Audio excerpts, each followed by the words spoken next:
প্রিয় ছাত্রছাত্রীরা, আশা করি তোমরা সকলে ভালো আছো। আগের ক্লাসে আমরা চতুর্থ শ্রেণীর পড়া যত পর্যন্ত আলোচনা করেছিলাম, আজ তারপর থেকে আলোচনা শুরু করব। যদি তোমরা আগের ক্লাস না দেখে থাকো, তাহলে ভিডিও ডেসক্রিপশনে আগের ক্লাসের লিংক দেওয়া আছে, সেটা দেখে নিও। তাহলে চলো আজকের ক্লাস শুরু করি। এবারে দেখো কি বলছে। বলছে পরিযায়ী পাখির সংখ্যা জানি। মানে কি? মানে দেখো, আমরা বন্ধুরা সবাই মিলে আজ সাঁতরাগাছির ঝিলের ধারে বেড়াতে এসেছি। শীতকালে এই ঝিলে অনেক পরিযায়ী পাখি আসে, কিন্তু কি অদ্ভুত ব্যাপার, শীত চলে গেলে ওরা আবার উড়ে চলে যায়। যত বেশি শীত পড়ে ওরা সংখ্যায় তত বেশি আসে। দেখো, আমরা ঠিক করেছি রঙিন কার্ড দিয়ে অন্যরকমভাবে প্রত্যেকে নিজেদের মতো পাখির সংখ্যা গুনব। একের জন্য একটি এক লেখা কার্ড নেব, লাল কার্ড। 10টি এক হলে একটি 10 লেখা হলুদ কার্ড নেব। 10টি 10 হলে একটি 100 লেখা সবুজ কার্ড নেব। 10টি 100 হলে একটি 1000 লেখা নীল কার্ড নেব। এর মানে কি? মানে এককের ঘরে 1 থাকলে আমরা একটা একের জন্য আমরা নেব একটা লাল কার্ড। দশকের ঘরে যা থাকবে আমরা ততগুলো হলুদ কার্ড নেব, সোজা কথা। শতকের ঘরে যা লেখা থাকবে ততগুলো সবুজ কার্ড নেব, আর হাজারের ঘরে যা লেখা থাকবে ততগুলো আমরা নীল কার্ড নেব।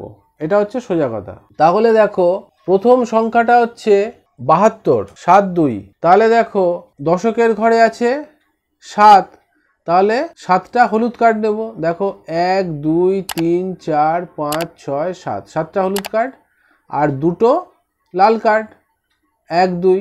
এটা করেই দেওয়া আছে। তার পরেরটা আমাদের করতে হবে 9 আর 5 95। মানে 95 সংখ্যাটা লিখতে গেলে আমাদের কি করতে হবে? 9টা হলুদ কার্ড লিখতে হবে বা আঁকতে হবে, আর 5টা লাল কার্ড আঁকতে হবে। তাহলে দেখো, 9টা হলুদ কার্ড দাও আর 5টা লাল কার্ড দাও, এরকম করে। বুঝতে পারলে? এখন দেখো, তার পরেরটাও করে দেওয়া আছে।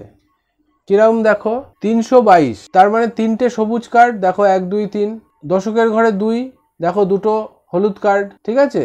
আর এককের ঘরে 2, দেখো দুটো লাল কার্ড। বোঝা যাচ্ছে? তার পরেরটা দেখো 1900।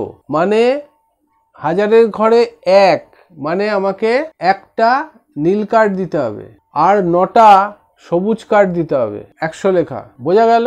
আচ্ছা, এর ভেতরে সংখ্যাগুলো লিখছি না আমরা, খালি কার্ডটা বোঝানোর জন্য সবুজ আর নীল করে দিচ্ছি, কারণ ভেতরে লিখলে অনেক অস্পষ্ট দেখাবে, ভালো বোঝা যাবে না। ঠিক আছে?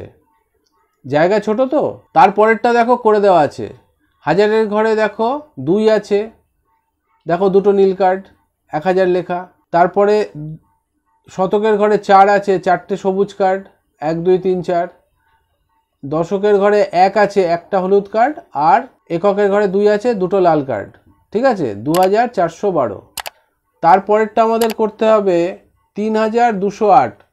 3000 মানে 3টে নীল কার্ড, দুটো সবুজ কার্ড, হলুদ কার্ড একটাও নয় কারণ শূন্য আছে, আর লাল কার্ড দেখো 8টা, এককের ঘরে 8 আছে। বোঝা গেল? এর পরেরটা দেখো করে দেওয়া আছে 1900। যেমন আমরা এর আগেও একটা 1900 করেছি। দেখো, একটা নীল কার্ড আর 9টা সবুজ কার্ড, যেরকম আমরা করেছি। এখানে লেখা আছে, আমরা লিখতে পারিনি কারণ লিখলে অনেক ছোট ছোট অস্পষ্ট হবে, জায়গা ছোট তো, খালি আমরা রং করেছি। ঠিক আছে? এইবারে দেখো, দুটো কার্ড দেওয়া লাইন আছে, তাতে আমাদের সংখ্যা বসাতে হবে। দেখো, 1000 লেখা 3টে কার্ড আছে, মানে হাজারের ঘরে 3 বসবে, 3000। তারপরে দেখো সবুজ কার্ড কটা আছে, 1 2 3 4 5 6। তাহলে শতকের ঘরে 6 বসিয়ে দাও, 6। দশকের ঘরে 1 2 3 4, 4টে হলুদ কার্ড আছে, তাহলে দশকের ঘরে 4 বসাও, আর এককের ঘরে 3টে লাল কার্ড, 1 2 3। বোঝা গেল? 3643।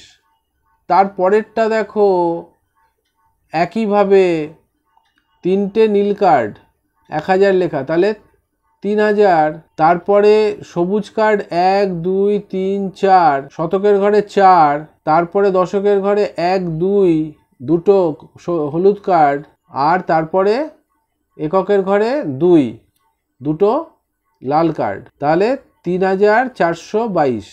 বোঝা গেল? এবার দেখো পরের সংখ্যাটা হচ্ছে 7000, মানে 7টা নীল কার্ড আমাকে দিতে হবে। 7টা নীল কার্ড, শতক শূন্য আছে, দশক শূন্য আছে, একক শূন্য আছে, তাহলে আর কোনো কার্ড দিতে হবে না। এর পরেরটা দেখো বলছে 4 অঙ্কের ক্ষুদ্রতম সংখ্যা। 4 অঙ্কের ক্ষুদ্রতম সংখ্যা কত হয়? 1000। ঠিক আছে, 1000 মানে দেখো 1000 মানে কি, হাজারের ঘরে একটা নীল কার্ড দিতে হবে।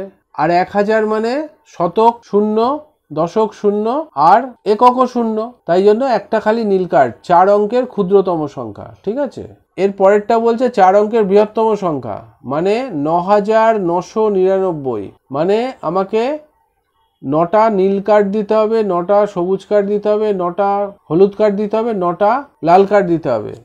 সেটা এক লাইনে সম্ভব না, তাই জন্য দেখো এটা অনেক বড় দিয়েছে, মানে একটু চওড়া দিয়েছে যাতে 2 লাইনে লিখতে পারি। প্রথমে 9টা আমরা নীল কার্ড লিখি, 9টা নীল কার্ড, এবার 9টা সবুজ কার্ড, এবার 9টা হলুদ কার্ড, এবার 9টা লাল কার্ড। বোঝা গেল? ভালো থেকো। আশা করি বুঝতে পেরেছো। কোনো সমস্যা থাকলে কমেন্ট সেকশনে গিয়ে কমেন্ট করবে, বন্ধুদের সঙ্গে শেয়ার করবে, তাতে তোমরা যেমন শিখলে বন্ধুরাও শিখতে পারবে। লাইক করো যদি ভালো লাগে, আর এই সিরিজের পরবর্তী ভিডিও সবার আগে পাওয়ার জন্য চ্যানেলটা সাবস্ক্রাইব করে দিও। সবাই ভালো থেকো, সুস্থ থেকো, টাটা।